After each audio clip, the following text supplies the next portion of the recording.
नमस्कार, आप देख रहे हैं 4 पीएम और मैं हूं आपके साथ निधि तिवारी। सरकार मोदी जी की बन गई। कैबिनेट मोदी जी ने अपने हिसाब से तैयार कर ली। 24 जून से संसद का सत्र भी शुरू हो जाएगा और मोदी जी अपनी पहली विदेश यात्रा में इटली भी चले गए।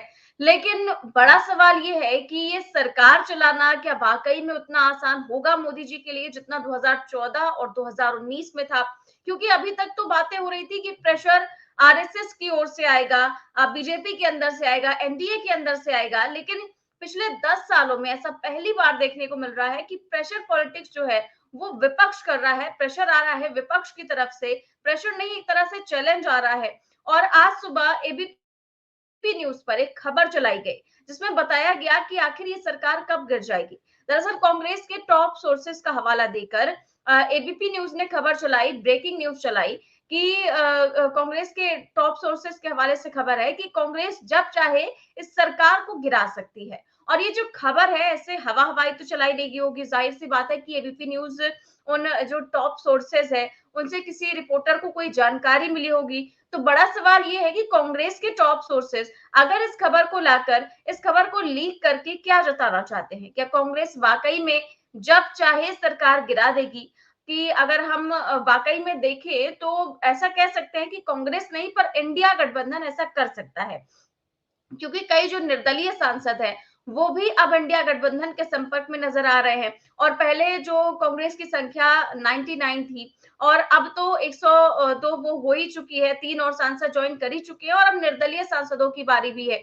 तो ऐसे में कांग्रेस नहीं बल्कि पूरा इंडिया गठबंधन जो है वो मजबूत होता हुआ नजर आ रहा है। तो जो ये खबर चलाई गई है वो भी आप सोचिए कि एबीपी न्यूज पर खबर चलाई गई है और ये टॉप सोर्सेस का हवाला देकर, तो ये कितनी बड़ी बात हो जाती है। तो और भी तमाम मुद्दे हैं, इन पर हम चर्चा करेंगे और इस चर्चा में हमारे साथ मौजूद है प्रोफेसर अखिल स्वामी सर। सर बहुत बहुत स्वागत है आपका। सर पहले मैं ये न्यूज दिखाना चाहूंगी एबीपी न्यूज में जो आज सुबह चलाया गया कि कांग्रेस के टॉप सूत्रों का बहुत बड़ा दावा है कि जब चाहे गिरा सकते हैं सरकार। ये कांग्रेस के जो टॉप सूत्र हैं वो कहते हैं। और आगे लिखा हुआ है कि केंद्र में सरकार गठन के बाद फिर से हलचल तेज है। तो ये एबीपी न्यूज द्वारा चलाया गया।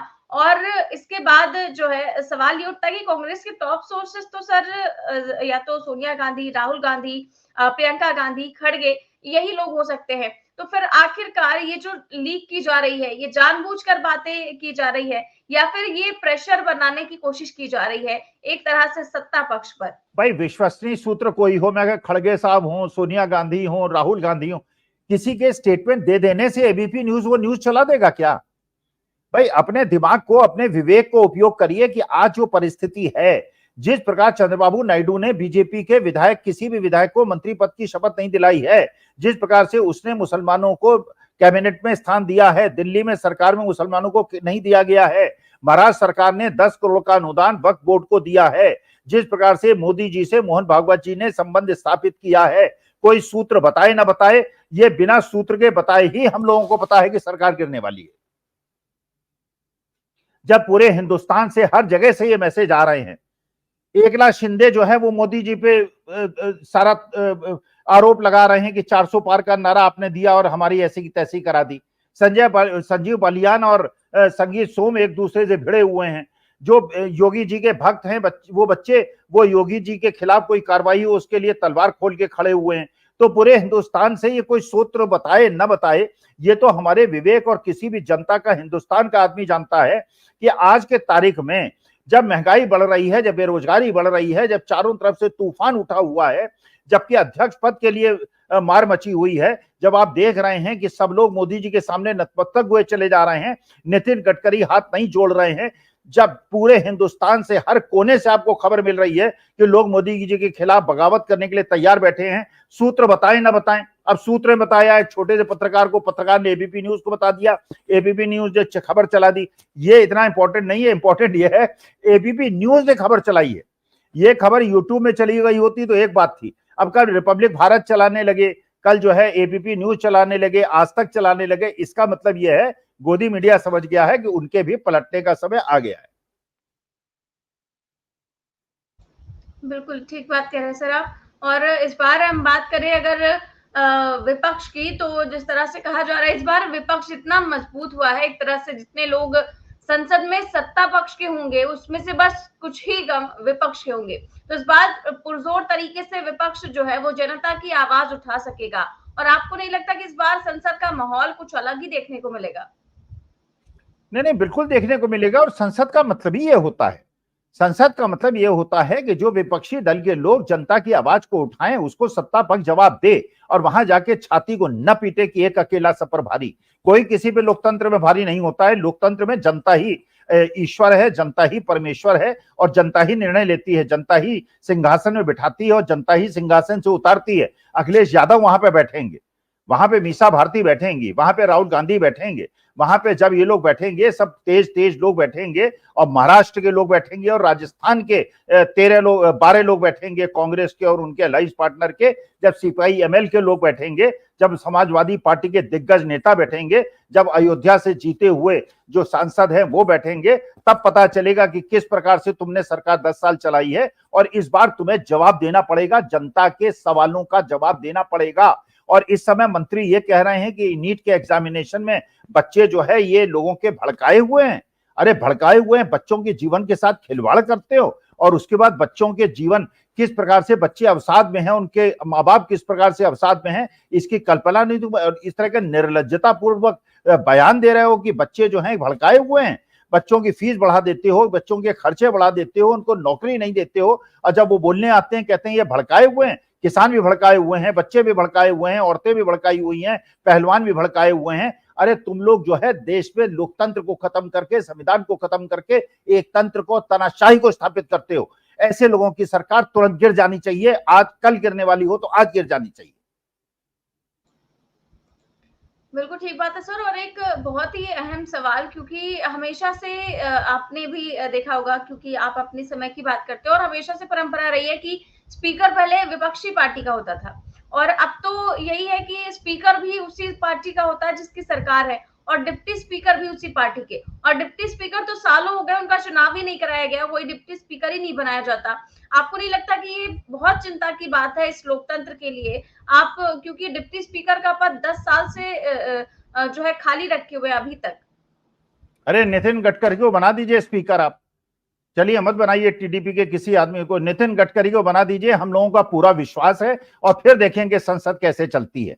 हमें ऐसे वो नहीं चाहिए सभापति महोदय जो कि जब अपोजिशन वाले बोले उसको उनको म्यूट कर दें और उनकी जो कार्रवाई है उसको बाहर निकाल दें, जो वो बोलते हैं उन्हें बाहर निकाल दें और उनको सस्पेंड कर दें और ऐसे लोगों को भी सस्पेंड कर दें जो कि संसद में उस समय मौजूद भी ना हो। हमें ऐसे लोग नहीं चाहिए, हमको निष्पक्ष लोग चाहिए। अब बना दीजिए नितिन गडकरी को, आरएसएस वाले भी उसको करेंगे, टीडीपी भी मान जाएगी और जेडीयू भी मान जाएगी और सारी देश की जनता मान जाएगी। नितिन गडकरी फिर बताएंगे कि संसद कैसे चलती है। देखिए वास्तविकता में देश के हर केवल पूंजीपतियों को छोड़ के और बहुत अमीर फिल्दी रिचिस को छोड़ के हिंदुस्तान में हर आदमी को परेशान किया गया है। और जिस प्रकार से दाल के दाम 232 रुपए बढ़ गए हैं, जिस प्रकार से बिजली की कटौती हो रही है, जिस प्रकार से पानी नहीं मिल रहा है, ये ऐसे समय में आप घूमने निकल गए और इटली में जाके पता नहीं वहां पे क्या मतलब है। अरे G7 ज्यादा इंपॉर्टेंट है, देश की जनता ज्यादा इंपॉर्टेंट है। यहाँ आके जवाब दीजिए कि यहाँ पे हमारे सेना के ऊपर आक्रमण क्यों हो रहे हैं। आप तो कह रहे थे कि धारा 370 हट जाएगी, कश्मीर जो है पीसफुल हो जाएगा। और अगर कश्मीर पीसफुल हो गए तो असेंबली का इलेक्शन 4 साल से क्यों नहीं करा रहे हैं? असेंबली का इलेक्शन करा दीजिए अगर वहां सब कुछ पीसफुल हो गया है तो वास्तविकता यह है कि आप लोगों, आपकी वजह से ऐसे ऐसे लोग जीत गए जो जेल में हैं हर प्रदेश के अंदर। अभी तो इंजीनियर रशीद जीते हैं, अब तो अमृतपाल सिंह जीते हैं पंजाब के अंदर। आप वही स्थिति छत्तीसगढ़ के अंदर पैदा कर रहे हैं सत्तामी समाज के विरुद्ध। तो वास्तविकता में देश की समस्याओं से जूझना प्रधानमंत्री का काम है। वहां G7 और G20 में जाके बड़े बड़े विदेशी लोगों को अंगूठी देना और उनसे गले मिलना, उनसे झप्पी लगना इंपॉर्टेंट नहीं है। देश की जनता से झप्पी लगी है, विदेशियों से झप्पी लग लीजिएगा बाद में जब देश की समस्याओं का समाधान हो जाए। बिल्कुल सर। और आप नीट की बात कर रहे हो और यहाँ पर जो शिक्षा मंत्री है धर्मेंद्र प्रधान, उन्होंने तो बिना जांच के ही ऐलान कर दिया कि कोई स्कैम हुआ ही नहीं। बेवजह विपक्ष जो है वो सरकार को बदनाम कर रही है। ऐसे आदमी को तुरंत निकाल देना चाहिए मंत्रिमंडल से। ऐसे आदमी को, ये बच्चों के, ये क्या जवान नहीं थे कभी, बच्चे नहीं थे, ये छोटे नहीं थे कभी, ये पैदा होके इतने बड़े पैदा हुए थे क्या? ये मेंबर ऑफ पार्लियामेंट बने थे, बड़े इस तरह से मंत्री बने थे ये। इन्होंने बचपन नहीं देखा, इन्होंने बचपन की समस्याएं नहीं देखी हैं, इन्होंने युवाओं की समस्याएं नहीं देखी हैं। ये बच्चों को मन को नहीं पढ़ते, इनके घर में बच्चे नहीं है क्या, इनके भतीजे भांजे नहीं है क्या? ये बच्चों के जो कोमल हृदय होता है उसको नहीं पहचानते। मैं तो शिक्षक हूं, मैं पहचानता हूं। और जब मैं बच्चा था तो मुझे याद है मेरे दिमाग में किस प्रकार की यात्रा होती थी, जब मुझे अच्छी नौकरी नहीं मिलती थी और घर बैठना पड़ता था 5 दिन के लिए भी। तो ये बच्चों को मजाक उड़ा रहे हैं, बच्चों का हंसी उड़ा रहे हैं। ऐसे आदमी को तो मंत्री बनने योग्य नहीं है, इनको तो तुरंत निकाल बाहर करना चाहिए। मोदी जी को या आरएसएस को कहना चाहिए कि आदमी जो इतना संवेदनहीन आदमी हो, जो कि बिना जांच कराए हुए, और जब सबूत हैं, पूरे सबूत दिख रहे हैं कि बेईमानी हुई है बच्चों के साथ निष्पक्ष। अरे एक लड़की जो है जिसको 75 में से 1 नंबर मिला है इंटरमीडिएट में, वो आदमी, वो लड़की जो है टॉप कर रही है, और 70-72 लोग टॉप कर रहे हैं। और पता चला कि वो बिल्कुल ऐसे लोग जो है ऊपर चले गए हैं जिनका कोई, आप करा लीजिए, कोरिलेशन करा लीजिए इंटरमीडिएट के। अरे कुछ तो जांच करा लो, कुछ तो देख लो। इसका मतलब यह है कि तुम चाहते हो कि आरएसएस के लोग, हर फील्ड में आरएसएस के लोग को भरा जाए, और तुमको जो ये चुनावी बॉन्ड में पैसा मिलना सुप्रीम कोर्ट ने बंद कर दिया है, तुमने इस नीट के माध्यम से पैसा इकट्ठा किया, इसका आरोप लगाता हूं। सीबीआई इसकी जांच कराए, और सुप्रीम कोर्ट ने एक्सेप्ट किया है, और इसमें जो इनकी एग्जाम कराने वाली संस्था थी उसने एक्सेप्ट किया है बेईमानी हुई है, इसीलिए दोबारा एग्जामिनेशन कुछ बच्चों के करने की स्वीकृति मिली है। खुलेआम बेईमानी हुई है, बच्चों के साथ अन्याय हुआ है, और एक शिक्षक के नाते में अपने छात्रों पे, अपने देश के युवाओं के साथ इस प्रकार के अन्याय को सहन नहीं कर सकता।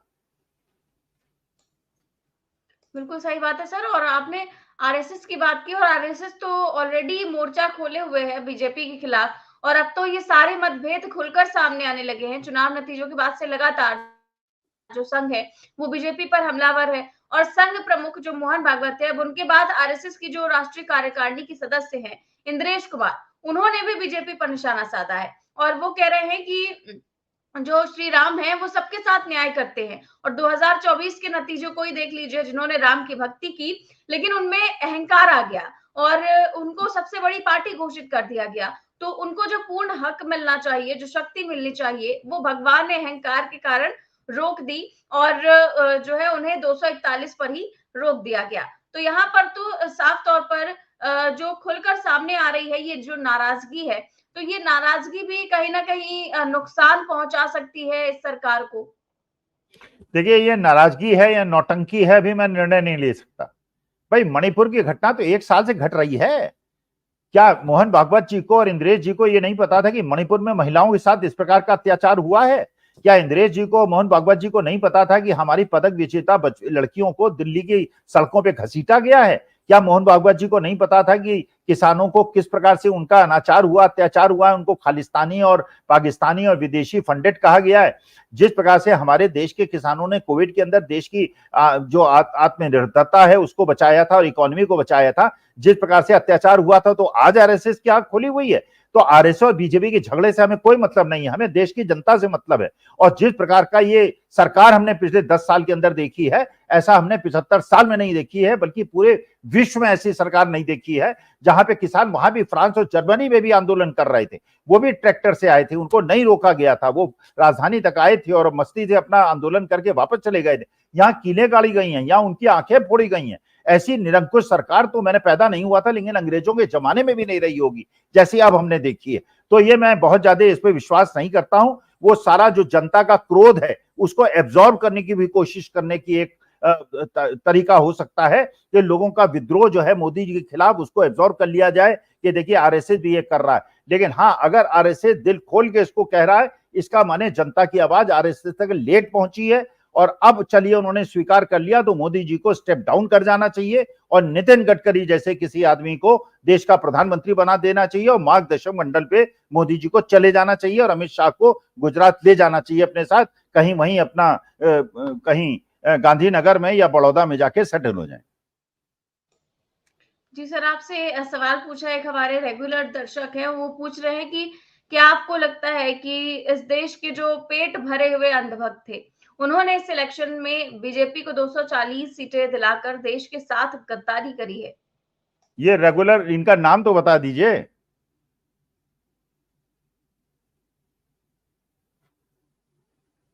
सुनाई नहीं दे रहा है।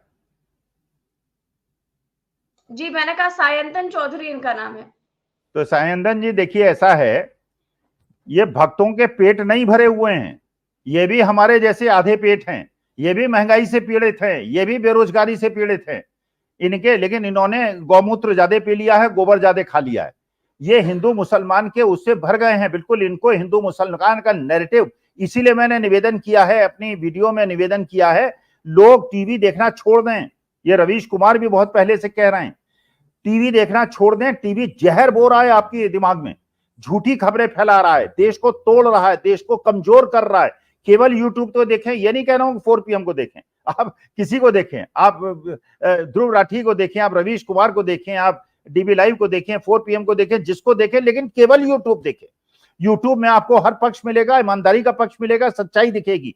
इस देश के अंदर जो लोग केवल टीवी देखते हैं, उनके दिमाग के अंदर जहर इन्होंने बो दिया है, भाई भाई को लड़ा दिया है। हमको मोहब्बत की जरूरत है, और वास्तविकता में इनके पेट नहीं भरे हुए हैं चौधरी साहब, इनके पेट नहीं भरे हुए हैं, इनका नौकरी इनके पास भी नहीं है, इनके माँ बाप भी इनको जूता मार के रोज भगा देते हैं, इसलिए बाहर जाके ये इस प्रकार से अपना जो इनका भड़ास है उसको निकालते हैं, और अपने घर में निकल नहीं पाती तो दूसरे धर्म के इमारतों के सामने जाके हंगामा करते हैं। इसलिए प्यार मोहब्बत से देश को रहने की आवश्यकता है। इस देश में कोई बंटवारे की आवश्यकता हिंदू मुसलमान सिख ईसाई में नहीं है, हम सब भाई भाई हैं और हम एक संयुक्त परिवार हैं। जी सर, और ये सरकार बन गई है तो फिर जैसा कि मोदी जी ने कहा था, अच्छे दिन आने भी शुरू हो गए हैं, और एक और अच्छी खबर आई है देश हित में कि अब मोबाइल नंबर के लिए भी आपको फीस देनी पड़ सकती है, पैसे देने पड़ सकते हैं। अगर 2 सिम रखे तो उसके भी पैसे अलग से देने पड़ेंगे। तो आपको नहीं लगता कि देश हित में लोग इतना तो कर ही सकते हैं? हाँ हाँ, देश हित में तो ये कर सकते हैं। हमारे जैसे सीनियर सिटीजन को अच्छा खासा मनमोहन सिंह ने सीनियर सिटीजन रेलवे डिस्काउंट दिलाया था, 50% का डिस्काउंट मिलता था, वापस ले लिया। राष्ट्रीय हित में हमने वापस ले लिया। अरे निधि, एक बार जरा यहां से 8 घंटे के लिए कहीं चली जाओ कार से, जितना पैसा तुम्हारा पेट्रोल में खर्च होगा उसका आधा पैसा तुम्हारा टोल पे खर्च हो जाएगा। अरे टोल बढ़ा बढ़ा के लोगों को लूट के हर जगह लूटा हुआ है। विदेश में चले जाओ, टोल इतना एक दहाई होता है और रोज टोल बढ़ा देते हैं। 2 लाख करोड़ का टोल का कलेक्शन कर रहे हैं एक साल में, 2 लाख करोड़ का जीएसटी का कलेक्शन कर रहे हैं, और कॉर्पोरेट टैक्स को घटा रहे हैं।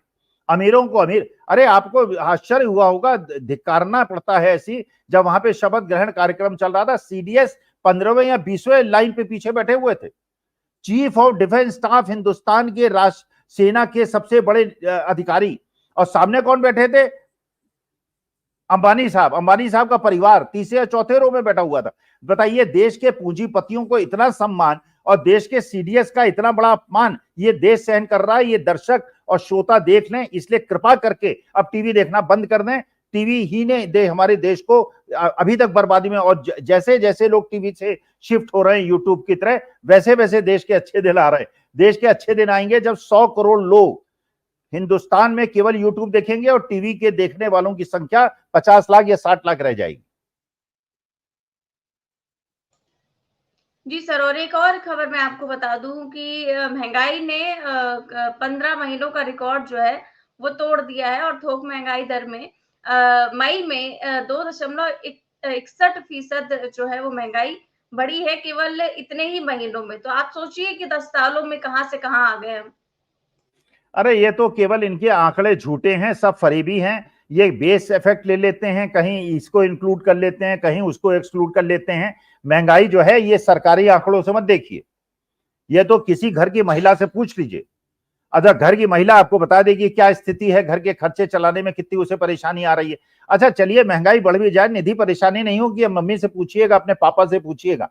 अगर इनकम 15% बढ़ जाए, 10% के इन्फ्लेशन से किसी को कोई अंतर नहीं पड़ता। असली परेशानी यह है कि इनकम बढ़ नहीं रही है और महंगाई बढ़ रही है।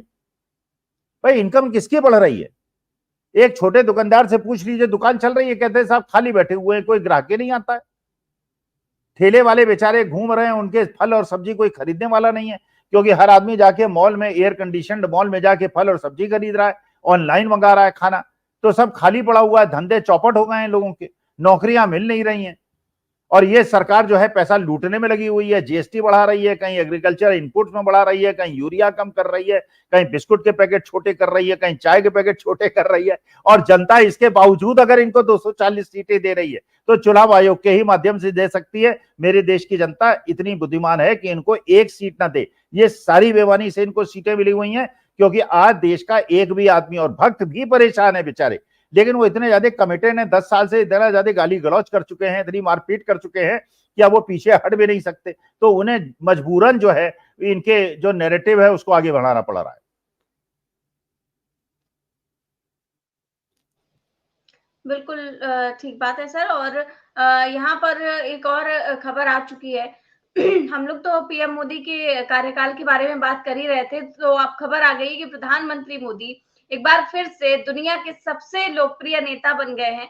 और ये मॉर्निंग कंसल्ट दुनिया के जो निर्वाचित नेताओं की साप्ताहिक अप्रूवल रेटिंग जारी करता है, उसके द्वारा बताया गया है कि इकलौते पीएम मोदी ऐसे नेता है जिनकी रेटिंग हर हफ्ते बढ़ रही है। ऐसा है कि इससे उनसे ये पूछिए कि सेग्रीगेशन करके किस देश में लोकप्रियता उनकी सबसे ज्यादा बढ़ी है, और जहां बढ़ी है वहीं उनको भेज दिया जाए भाई। अगर अब हिंदुस्तान उत्तर प्रदेश के अंदर तो सीएसडीएस ने खुद सर्वे किया है कि राहुल गांधी की लोकप्रियता मोदी जी से ज्यादा है। भाई सीएसडीएस से ये, अच्छा ये पता नहीं कौन से मोहल्ले की कौन सी ऑर्गेनाइजेशन, ये नहीं पता उसका सीईओ कौन है, वो किस मोहल्ले में रहता है, वो कहाँ रहता है, आरएसएस का कार्यकर्ता है कि बीजेपी का कार्यकर्ता है, या किसी मेंबर संबित पात्रा का कोई रिलेशन है। अब ये पता नहीं रहता वो लोकप्रियता बढ़ रही है। अगर पाकिस्तान में बढ़ रही है तो भैया पाकिस्तान के राष्ट्रपति बन जाओ, बांग्लादेश में बढ़ रही है वहां के प्रधानमंत्री बन जाओ। अरे हिंदुस्तान में तो हम देख रहे हैं कि जब तुम्हें सीटें तुम्हारी 63 कम हो गई हैं और समाजवादी पार्टी की सीटें तुमसे ज्यादा उत्तर प्रदेश में आ गई हैं, तो इसका मैंने महाराष्ट्र में तुम्हें बिल्कुल बुरी हालत कर दी, तमिलनाडु ने बुरी हालत कर दी, राजस्थान ने बुरी हालत कर दी, सारी वेस्ट बंगाल ने बुरी हालत कर दी। तो अगर हिंदुस्तान में तुम्हारी लोकप्रियता नहीं बढ़ रही है भैया, जिस देश में बढ़ रही है उस देश में चले जाओ।